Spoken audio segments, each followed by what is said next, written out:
Chapter 13. Fixing the Nets. "We're at close grips at last," said Holmes as we walked together across the moor. "What a nerve the fellow has! How he pulled himself together in the face of what must have been a paralyzing shock when he found that the wrong man had fallen a victim to his plot. I told you in London, Watson, and I tell you now again, that we have never had a foeman more worthy of our steel. I'm sorry that he has seen you, and so was I at first, but there was no getting out of it. What effect do you think it will have upon his plans now that he knows you are here? It may cause him to be more cautious, or it may drive him to desperate measures at once. Like most clever criminals, he may be too confident in his own cleverness and imagine that he has completely deceived us. Why should we not arrest him at once? My dear Watson, you were born to be a man of action.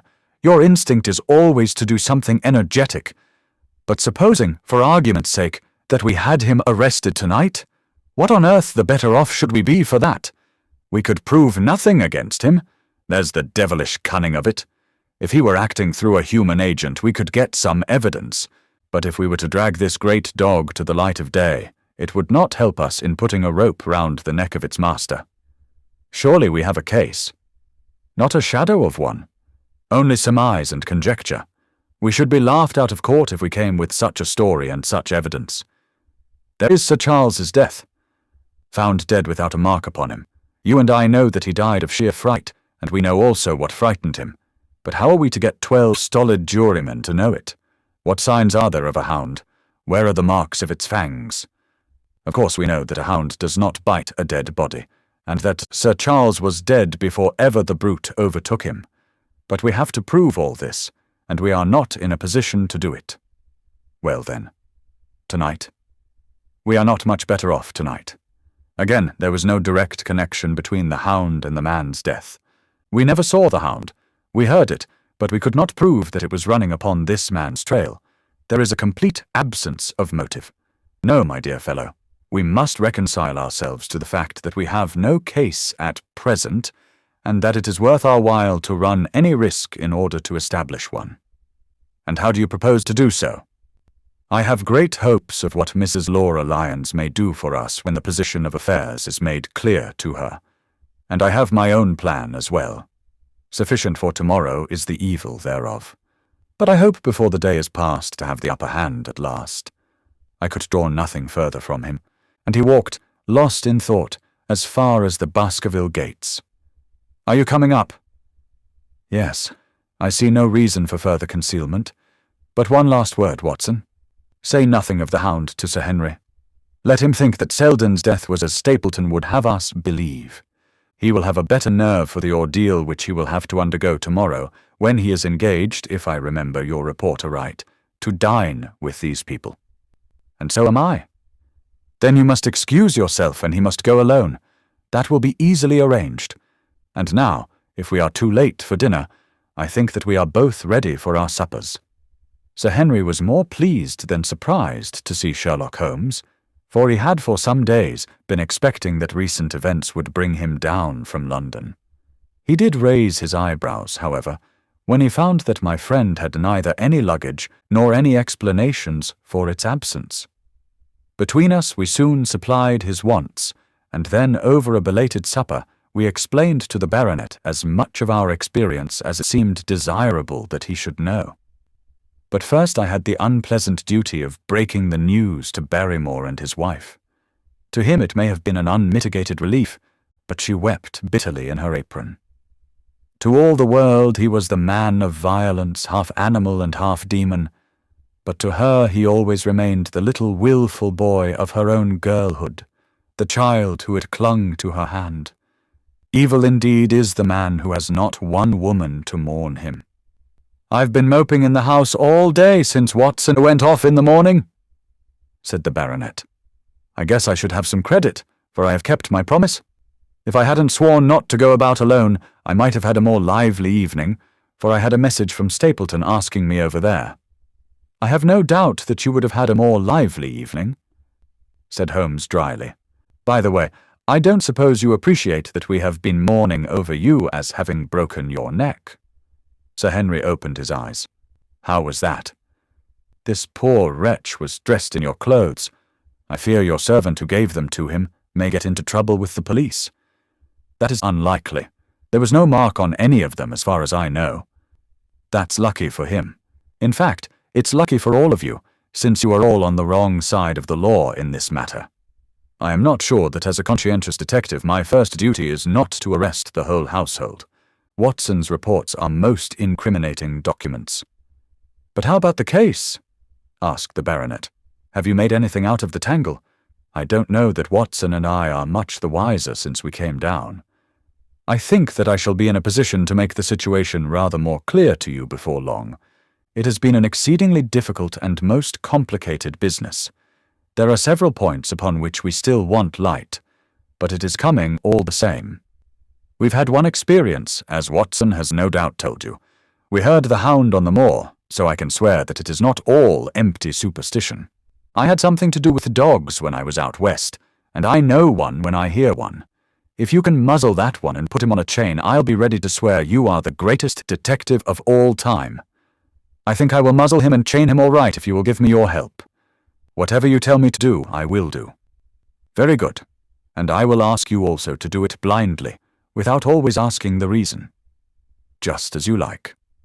If you will do this, I think the chances are that our little problem will soon be solved. I have no doubt—" He stopped suddenly and stared fixedly up over my head into the air. The lamp beat upon his face, and so intent was it and so still that it might have been that of a clear-cut classical statue, a personification of alertness and expectation. "What is it?" we both cried. I could see as he looked down that he was repressing some internal emotion. His features were still composed, but his eyes shone with amused exultation. "Excuse the admiration of a connoisseur," said he, as he waved his hand towards the line of portraits which covered the opposite wall. "Watson won't allow that I know anything of art, but that is mere jealousy, because our views upon the subject differ. Now, these are a really very fine series of portraits." "Well, I'm glad to hear you say so," said Sir Henry, glancing with some surprise at my friend. "I don't pretend to know much about these things, and I'd be a better judge of a horse or a steer than of a picture. I didn't know that you found time for such things." "I know what is good when I see it, and I see it now. That's a Nella, I'll swear. That lady in the blue silk over yonder, and the stout gentleman with the wig, ought to be a Reynolds. They are all family portraits, I presume." "Everyone." "Do you know the names?" "Barrymore has been coaching me in them, and I think I can say my lessons fairly well." "Who is the gentleman with the telescope?" "That is Rear Admiral Baskerville, who served under Rodney in the West Indies. The man with the blue coat and the roll of paper is Sir William Baskerville, who was chairman of committees of the House of Commons under Pitt. And this cavalier opposite to me, the one with the black velvet and the lace? Ah, you have a right to know about him. That is the cause of all the mischief, the wicked Hugo, who started the Hound of the Baskervilles. We're not likely to forget him." I gazed with interest and some surprise upon the portrait. "Dear me," said Holmes. "He seems a quiet, meek-mannered man enough, but I dare say that there was a lurking devil in his eyes. I had pictured him as a more robust and ruffianly person." "There's no doubt about the authenticity, for the name and the date, 1647, are on the back of the canvas." Holmes said little more, but the picture of the old roisterer seemed to have a fascination for him, and his eyes were continually fixed upon it during supper. It was not until later, when Sir Henry had gone to his room, that I was able to follow the trend of his thoughts. He led me back into the banqueting hall, his bedroom candle in his hand, and he held it up against the time-stained portrait on the wall. "Do you see anything there?" I looked at the broad, plumed hat, the curling lovelocks, the white lace collar, and the straight, severe face which was framed between them. It was not a brutal countenance, but it was prim, hard, and stern, with a firm-set, thin-lipped mouth and a coldly intolerant eye. "Is it like anyone you know?" "There is something of Sir Henry about the jaw. Just a suggestion, perhaps. But wait an instant." He stood upon a chair, and holding up the light in his left hand, he curved his right arm over the broad hat and round the long ringlets. Good heavens! I cried in amazement. The face of Stapleton had sprung out of the canvas. Ha! You see it now. My eyes have been trained to examine faces and not their trimmings. It is the first quality of a criminal investigator that he should see through a disguise. But this is marvelous. It might be his portrait. Yes, it is an interesting instance of a throwback, which appears to be both physical and spiritual. A study of family portraits is enough to convert a man to the doctrine of reincarnation. The fellow is a Baskerville, that is evident. With designs upon the succession. Exactly. This chance of the picture has supplied us with one of our most obvious missing links. We have him, Watson. We have him. And I dare swear that before tomorrow night he will be fluttering in our net as helpless as one of his own butterflies. A pin, a cork, and a card. And we add him to the Baker Street collection. He burst into one of his rare fits of laughter as he turned away from the picture. I have not heard him laugh often, and it has always boded ill to somebody. I was up betimes in the morning, but Holmes was afoot earlier still, for I saw him as I dressed, coming up the drive. Yes, we should have a full day today, he remarked, and he rubbed his hands with the joy of action. The nets are all in place, and the drag is about to begin. We'll know before the day is out whether we have caught our big, lean-jawed pike, or whether he has got through the meshes. Have you been on the moor already? I have sent a report from Grimpen to Princetown as to the death of Selden. I think I can promise that none of you will be troubled in the matter. And I have also communicated with my faithful Cartwright, who would certainly have pined away at the door of my hut, as a dog does at his master's grave, if I had not set his mind at rest about my safety. What is the next move? To see Sir Henry. Ah, here he is. Good morning, Holmes, said the baronet. You look like a general who is planning a battle with his chief of the staff. That is the exact situation. Watson was asking for orders. And so do I. Very good. You are engaged, as I understand, to dine with our friends the Stapletons tonight. I hope that you will come also. They are very hospitable people, and I am sure that they would be very glad to see you. I fear that Watson and I must go to London. To London? Yes, I think that we should be more useful there at the present juncture. The baronet's face perceptibly lengthened. I hoped that you were going to see me through this business. The Hall and the Moor are not very pleasant places when one is alone. My dear fellow, you must trust me implicitly and do exactly what I tell you. You can tell your friends that we should have been happy to have come with you, but that urgent business required us to be in town. We hope very soon to return to Devonshire. Will you remember to give them that message? If you insist upon it. There is no alternative, I assure you. I saw by the baronet's clouded brow that he was deeply hurt by what he regarded as our desertion. When do you desire to go? He asked coldly. Immediately after breakfast. We will drive into Coombe Tracy, but Watson will leave his things as a pledge that he will come back to you. Watson, you will send a note to Stapleton to tell him that you regret that you cannot come. I have a good mind to go to London with you, said the baronet. Why should I stay here alone? Because it is your post of duty. Because you gave me your word that you would do as you were told, and I tell you to stay. All right then, I'll stay. One more direction. I wish you to drive to Merripit House. Send back your trap, however, and let them know that you intend to walk home. To walk across the moor? Yes. But that is the very thing which you have so often cautioned me not to do. This time you may do it with safety. If I had not every confidence in your nerve and courage, I would not suggest it, but it is essential that you should do it. Then I will do it.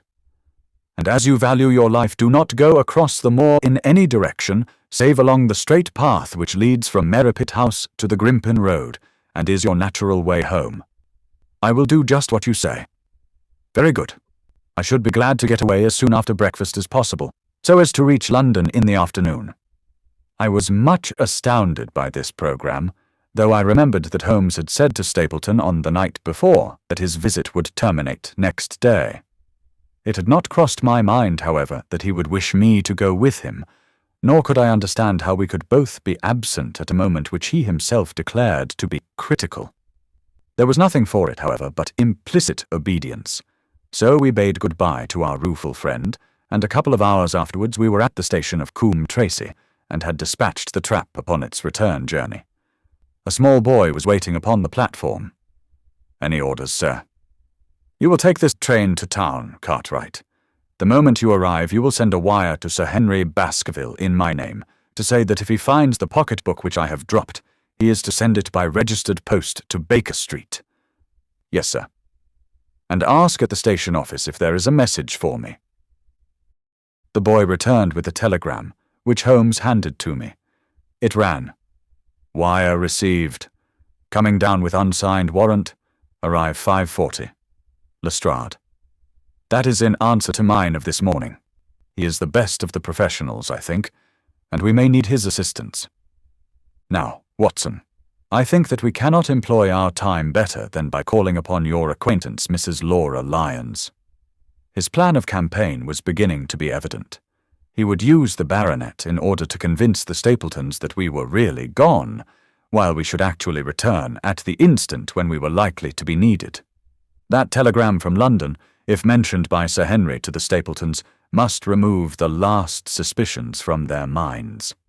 Already I seemed to see our nets drawing closer around that lean-jawed pike. Mrs. Laura Lyons was in her office, and Sherlock Holmes opened his interview with a frankness and directness which considerably amazed her.